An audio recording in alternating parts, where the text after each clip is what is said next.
Hello and welcome back to The Hatch. I'm Sammy Roth. And I'm Rosie Murphy. This is the podcast where we talk about Lost. This week we're talking about Adrift. It's the second episode of Season 2. It's a Michael episode. We are also bringing back a guest from Season 1, writer Leonard Dick, who co-wrote this episode. So we'll talk specifically about a few of the scenes in this. Let's get to it.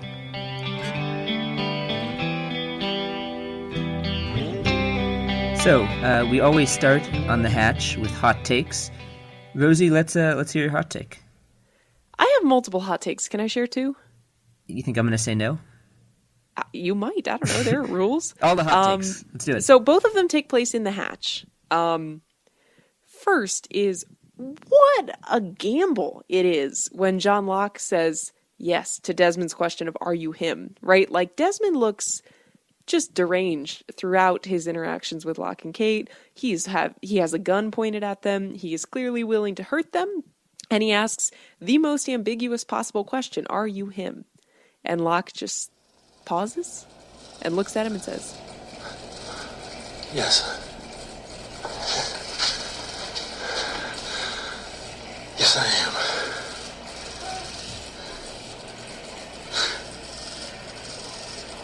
I can't believe it.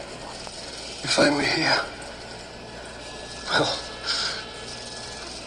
here I am. It's an amazing moment, I agree. What a wild move. And then, of course, Desmond starts to figure out, like, I don't think you are him. And he asks, what did one snowman say to the other snowman? But it almost works.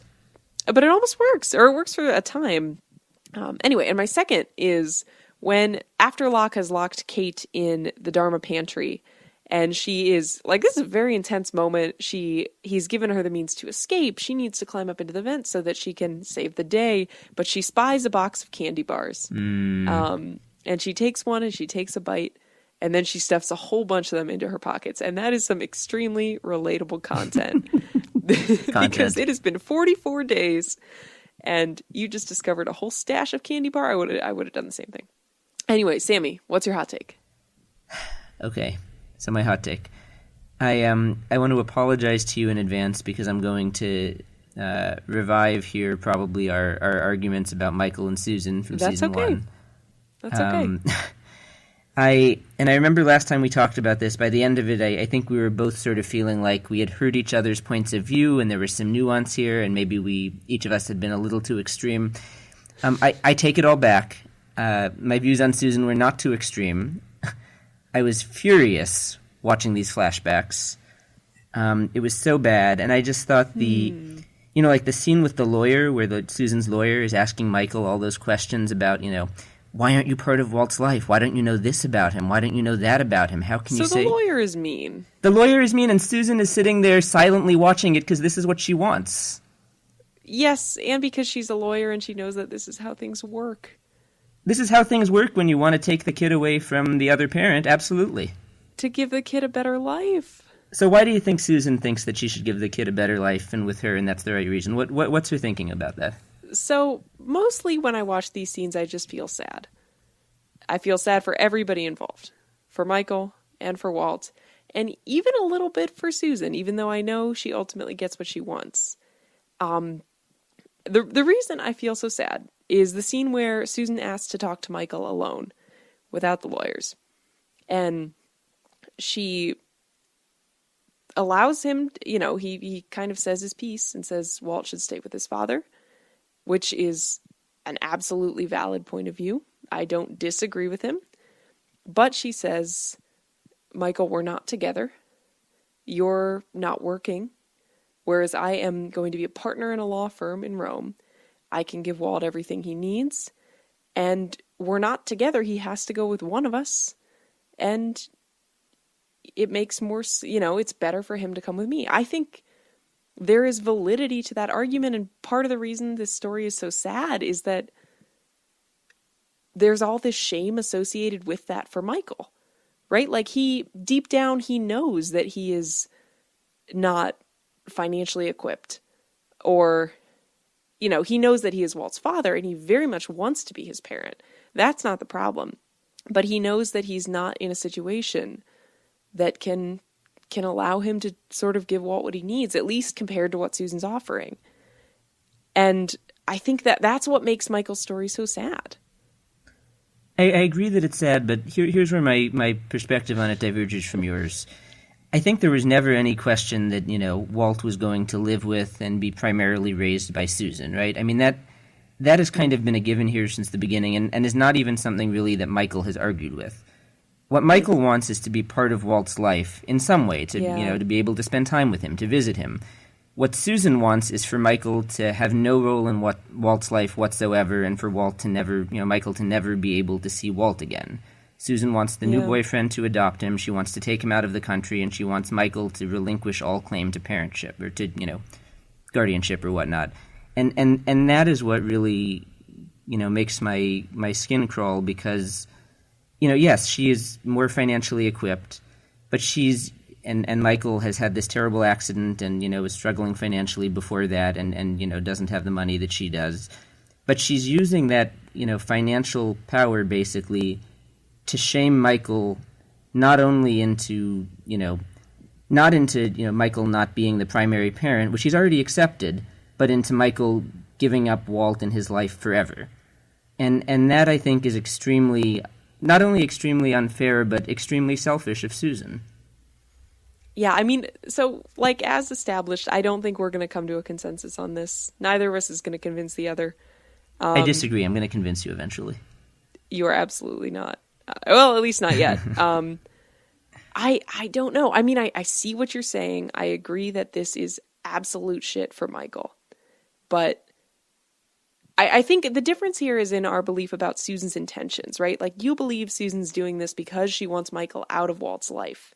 Whereas I believe Susan's doing this because she's putting what she thinks are Walt's best interests first. And her assumption, what follows from that, is that Michael doesn't need to be involved in Walt's life. And it's a small difference, it's a nuanced difference, but it is a difference. And that, I think, is where we have come to an impasse. I'm sorry, I have to disagree with you again, because I don't think I care so much about Susan's intentions. I think that probably she does think that this is what's best for Walt, and that she probably does think she's, doing the right thing for him. But the effect of what she's asking for, the literal ask that she's making is, Michael, get out of Walt's life forever, I don't want you in it.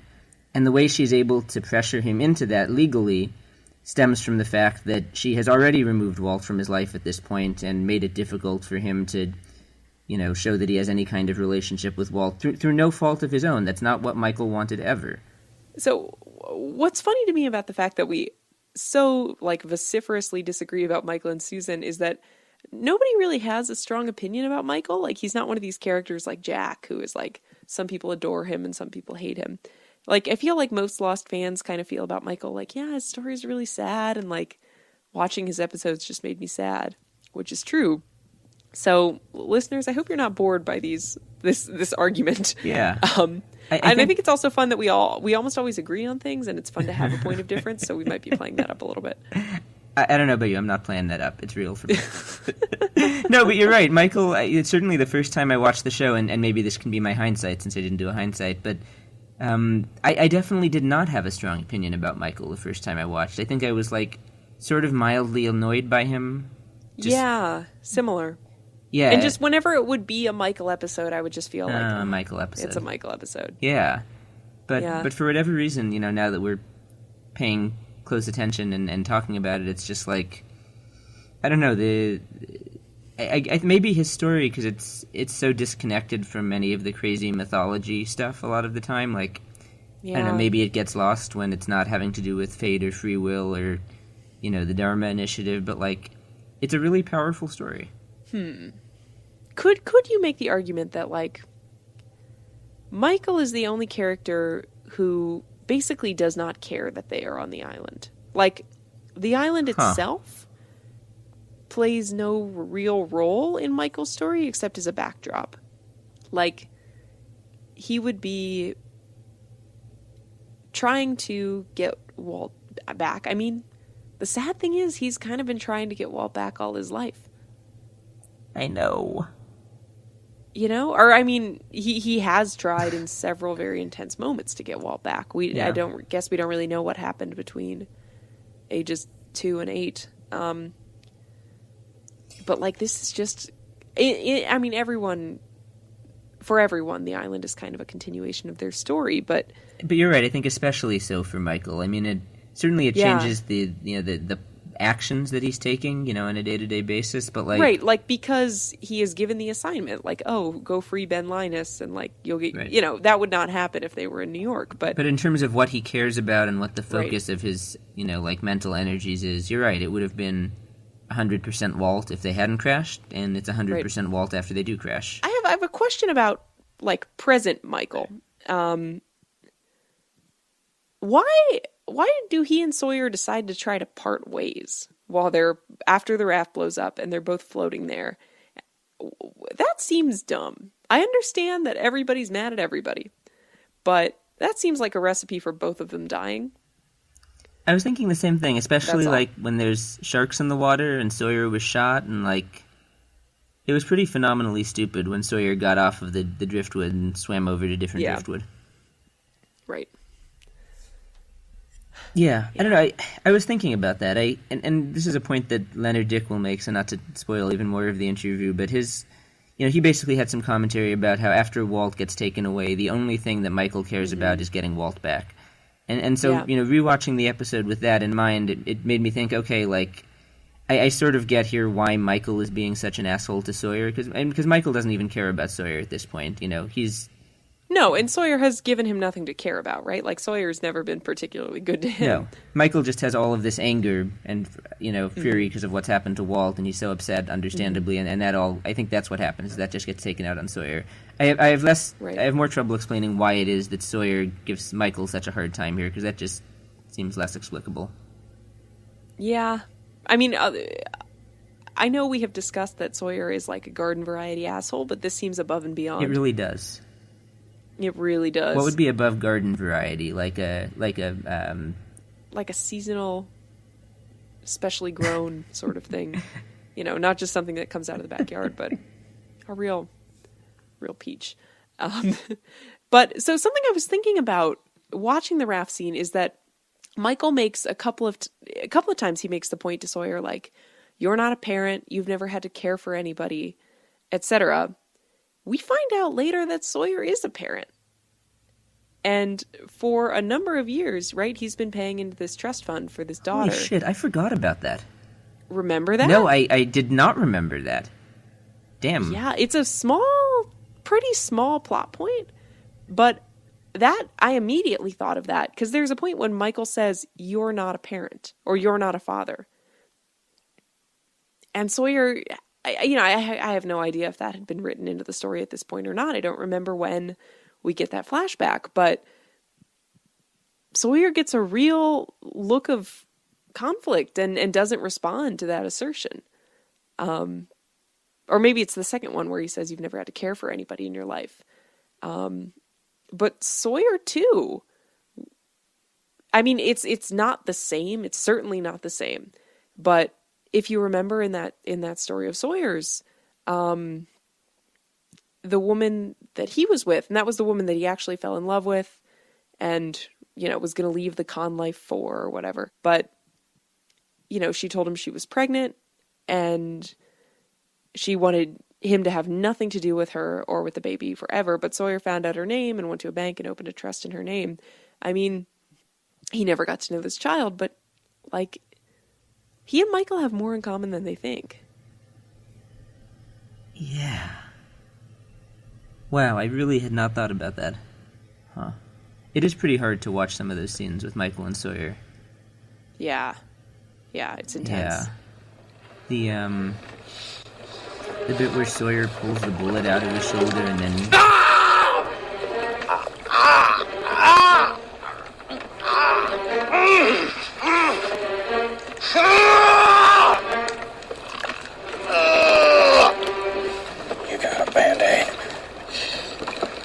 Oh my God, that is very dark, Sawyer. It is. Yeah. That the Sawyer Michael deteriorates so quickly. Anyway, I feel like now actually might be a good time to take a break. This has been one of our more contentious discussions. Maybe we should hear from Leonard Dick and then come back to it. You sure you don't want to argue some more? Oh, we can argue after Leonard Dick. Okay, let's listen to Leonard Dick. Let's talk about Adrift, second episode of season 2. You, I believe you co-wrote this episode with, I think, with Stephen Maeda. Yeah, and that was, so Steve was new to the show, and as we did on most of the episodes on Lost, and I think it carried through towards the end, many, if not all, but certainly most of the episodes were co-written. And the way we would divide it up, at least Steve and I divided it up, we ended up doing, I think, 3 episodes that season. One person took the front story and one person took the flashback, and then we would marry them together. Like, we'd break the story as a group, outline everything in the writer's room, and then whoever was next in the rotation, in this case was me and Steve. So one took the present story, one took the flashback, and then we would merge the 2 stories. So I want to, I have a couple things I want to bring up about the flashbacks and a couple about the on-island. Do you have a preference on which one to start with? Your call, up to you. Okay, so I guess in the on-island, the thing that really struck me the most about this episode, and kind of the first few episodes of season 2, but it really shows up in this one, is just that you sort of go out of order in the storytelling a little bit. Because in the premiere, there's nothing about what's happening on the raft. You don't know anything that happens to Michael and Sawyer and Jin. And also you end up in the situation where Jack goes down into the hatch and suddenly Locke is being held at gunpoint by Desmond, and you have no idea how Locke got there or what happened to Kate. And then in Adrift you kind of go back and you show, okay, here's what happened on the guys with the raft, and here's, how Locke ended up down in the hatch and what happened with him, and Kate is crawling around in the vents, and you didn't know that before. And yeah, it was a lot of it had to do, if I recall, with just how much we had to get to, and it was we didn't want to overpack the season premiere because we wanted to let things breathe. And again, what the show tried to do at every turn was just not tell interesting stories, but tell them in an interesting way. And so to uncouple the 2 major events of the series finale, the season 1 finale, felt like a great opportunity, and also there were from a character perspective, you wanted to let the flashbacks breathe, and so if I recall correctly, I think the original impulse was, we don't have to do the expected thing, which is explain everything in a rush. Let's let this thing breathe. Let's seed some things that we're gonna pay off later, and that's how we ended up with the 2 effectively different stories in episode 1 and episode 2 of the second season. Well, I guess, before we get to the flashbacks, I guess I'm just curious what your thinking was at this point with Desmond and what his backstory was, and whether you had any inkling that, this was all stuff that you were going to be able to explain later. Yeah, there were headlines in place. Again, anytime we made a big move, introduce a character, we always wanted to have an operating plan. And so when the Desmond character was created, there was a sense of why he was there. Otherwise, it's just it just becomes, wow, there's a guy down there, isn't that cool? But we wanted to be smart about it and be able to lay some groundwork, and again make everything of a whole. And so when he asked the question, "Are you him?" it was really speaking to, are you the person here to spell me or to take over? We knew that we had conceived that Desmond had been there for X period of time, that he couldn't leave. And so that's why that question was posed. And it also goes to a little bit of the mystery of, who is this guy and what the hell is he doing? And I thought it was actually one of the great things when Locke says, "Yes, I agree. I am he." Yeah, it was really cool. Anything that comes out of Terry's mouth, like Terry, he could read the back of a cereal box and it would be really cool and compelling and creepy. That's fine. I agree. And actually, I think the same thing about Henry and Cusick. And I want to give you credit here that I love that this is where the nickname Boxman comes from. When he calls Locke Boxman, I always remember enjoying that, and it's used for the first time here. Yeah, that was I think that came from Damon. It was a nice touch. Okay, I'm sorry. I wanted to give you credit for it. It's okay. So it's on the topic of the flashback. So this is a Michael flashback, and it's Susan sort of finally tearing Walt away from him and out of his life. This is something that my co-host Rosie and I have actually vehemently disagreed about when discussing Michael and Susan episodes in the past. And I guess I'm really curious your thoughts, having worked on this flashback and this story, like, whether Susan is just being, is she being really unfair to Michael here? Is this, all on her? Or is there some, responsibility or blame that Michael does bear for not being part of Walt's life? Well, I mean, it's interesting. The very question, I think, points to, as with all things we try to do these flashbacks, is the fact that you're asking the question means that it works, because we never want to present necessarily definitive answers. We want it for people to be able to ask questions. So you raise questions: is he right? Is she right? Is this fair? Is this unfair?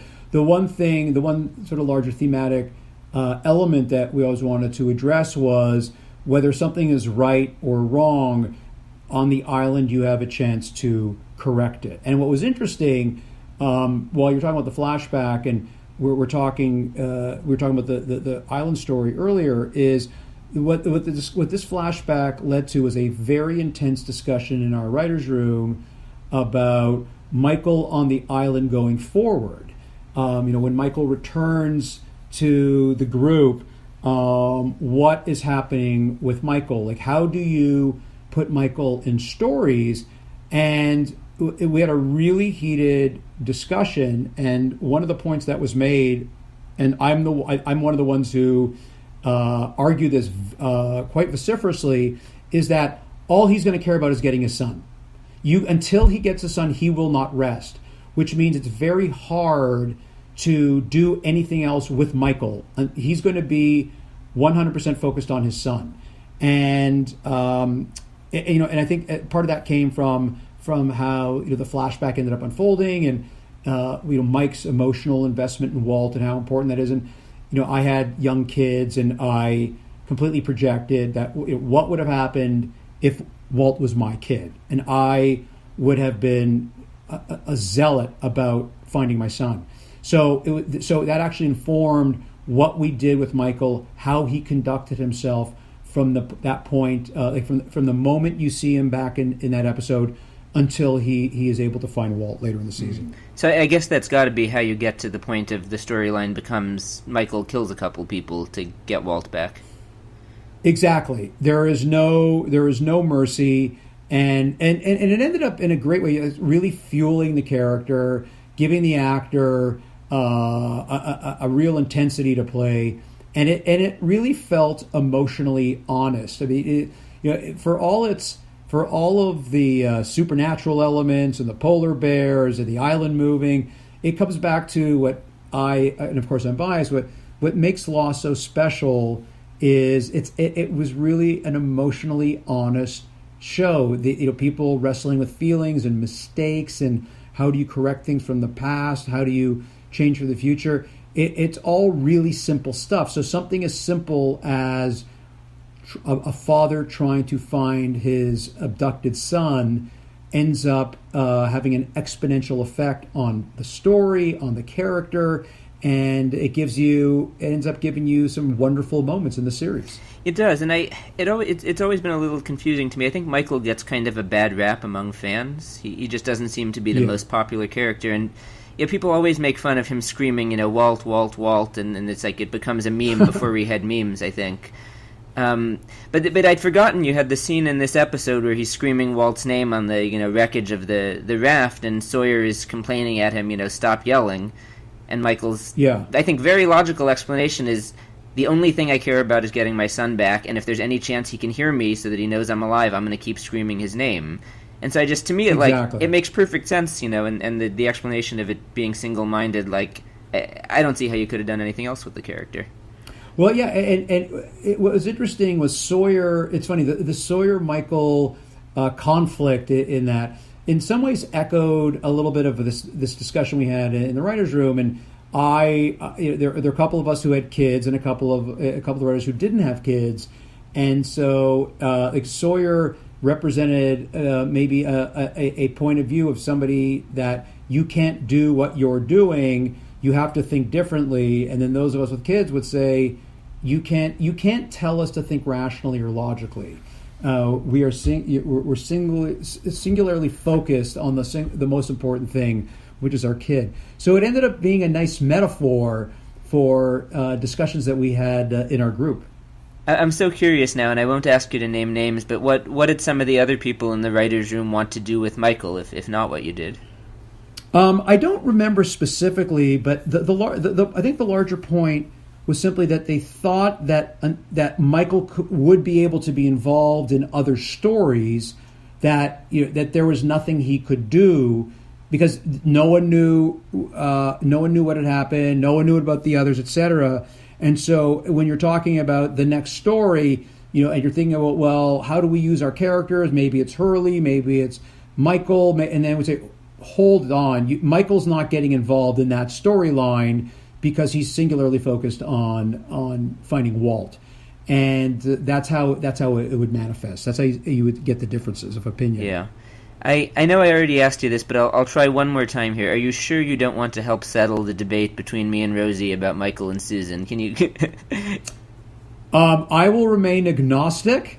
Okay. I love all the characters. I will let the fans of the show form their judgments on who is right, who is wrong, and because if I chime in with a specific opinion, then it skews your viewing experience, and I would never want to do that. You have to remember also something. I'm Canadian. We don't like to offend anybody.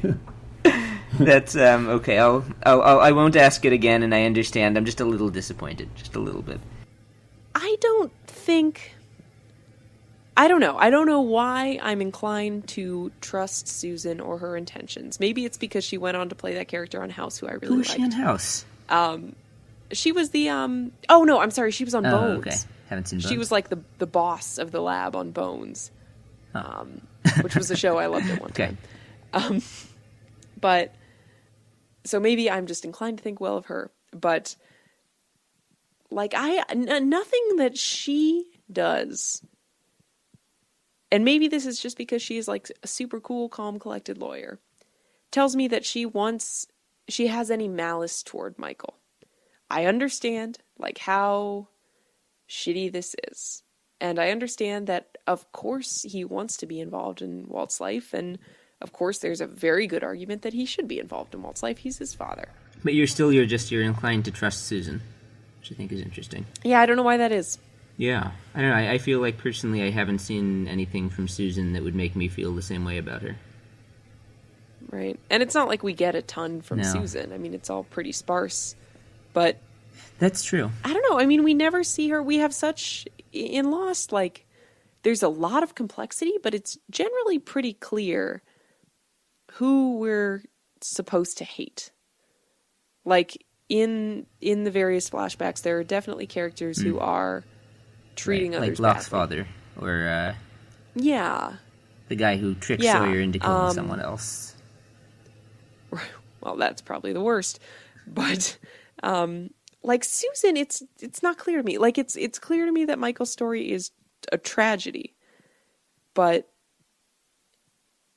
it's instrumentally Susan's fault. Like she's the one who's pulling these levers. But I don't know. I can't personally hold it against her. Because, as Leonard Dick says, all Michael cares about is getting Walt back. He is single-minded. He is entirely focused on this. But, like, is it possible to think, like, okay, Michael is a parent. He's one of the only parents we meet in Lost. And this is the intensity with which he loves his kid. And that is the whole thrust of Michael's character, of course. But, like, within the framework of the show, maybe, it's possible that other parents, including Susan, love their kid this much. And when you're trying to do what is best for your kid, that can lead to some pretty shitty outcomes and pretty shitty actions for other, impacts on other people. And is it possible to see Susan through this same lens and to excuse some of what we see as her horrible behavior because she's trying to do what's best with her kid? No, actually, that I'm actually compelled by that, and just by the comparison you've made between Michael and Susan. Because thinking about it, yeah, Michael, when all he cares about is his kid and what's best for his kid, he kills two innocent people. He goes to wild lengths. Right, Susan to does not kill anyone. Yeah. That we know of. Right. That's a joke. And while in her case, Walt has not been kidnapped by, strange people with strange motivations, like, it's not nearly so extreme. Like, it's possible that what she is seeing is an alternate life for Walt, where, he's living in, Michael's about to be evicted, and Walt has to go through that experience. And, he does have this sort of, not that Michael is an unstable figure, but that he's, Susan, like, before her has two options, right? Like, she sees it as, like, Walt can be raised by me and Michael, or me and Brian. And she's sort of in pursuit of what's best for her kid. She's chosen this path, and it turns out to be, Brian turns out to be kind of a dickhead. But I'm not saying that this is what we should believe. I just want to make that clear. I know people have strong feelings about Susan, but this is one way to look at her character. Yeah. I'm going to have to back down from the strong stance I took at the beginning of this episode. I'm feeling it a little more. I think you're right. I think that if that's the way to look at Susan, that she really truly believes that there are these, two options, and this is the one that's going to be better for Walt, that at the very least explains why she does what she does. I think the thing that... And it still doesn't make it categorically good, but I think it makes it understandable. And it makes it not evil. I'll take the comments you've made as a little bit of movement in my direction, perhaps, just a little bit. Sure. If you let me have. No, I think that at the end of the day, even with that, and I'm trying to just hone in on it. What really bothers me, I think, has to do with the money aspect, where rightly or wrongly, she has decided that the reason why she and only she is what's best for Walt is because she has money and Michael doesn't. Yeah, that's a fair point, and she frames it as, I can give him stability. Right. But really, it's money. Opportunity, but it's fundamentally about money. And she, and she uses that to guilt Michael and to shame him. And it's in her mind. It's, well, I have money and he doesn't, and therefore it doesn't matter that he's Walt's father. It is up to me to determine if I want to that Walt will be mine only, and he cannot be part of his life. And that's what bothers me, and why why even if she truly thinks it's what's best for him, I'm never going to be convinced that what she's done is okay. Team Susan. Yeah, and that's fine. And you're right.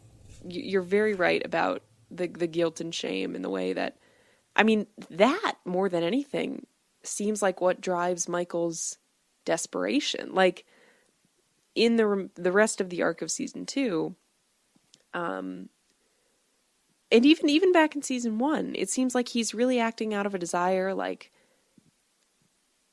not just to have Walt in his presence, but to prove himself, right? To prove I can be a father, despite, Susan's assumption that I cannot, and despite her never giving me the chance to do it. I need to prove it to Walt. I need to prove it to myself. I need to prove it to, like, the specter of Susan. And talking about sad stories, it's so sad how, what that story results in, and what that takes Michael to do. Yeah. I mean, you're right, you said this, it's tragic. The whole story of Michael from beginning to end is tragic. It really is. Listeners, if you would like to weigh in on anything we've discussed this episode, and including perhaps our ongoing argument about Michael and Susan, which will no doubt continue, send us a message. We're on Twitter at The Hatch Podcast, also Facebook.com/The Hatch Podcast. If you want, you can call and leave us your hot take. You can call the phone number 9546-DHARMA. You can also, if you're out of the country or just don't feel like making a phone call, you can record a voice memo and just send it as a message to our Facebook page. We'll be back next week. We've got orientation coming up, and we've got a wonderful interview with Francois Chow, the actor who plays, as we know him next episode, Marvin Candle. I'm so looking forward to that. And something we forgot to mention last week is that our theme music is by Andy G. Cohen and our cover art is by Danny Roth. We are grateful to them both. Thank you, Andy. Thank you, Danny. Namaste.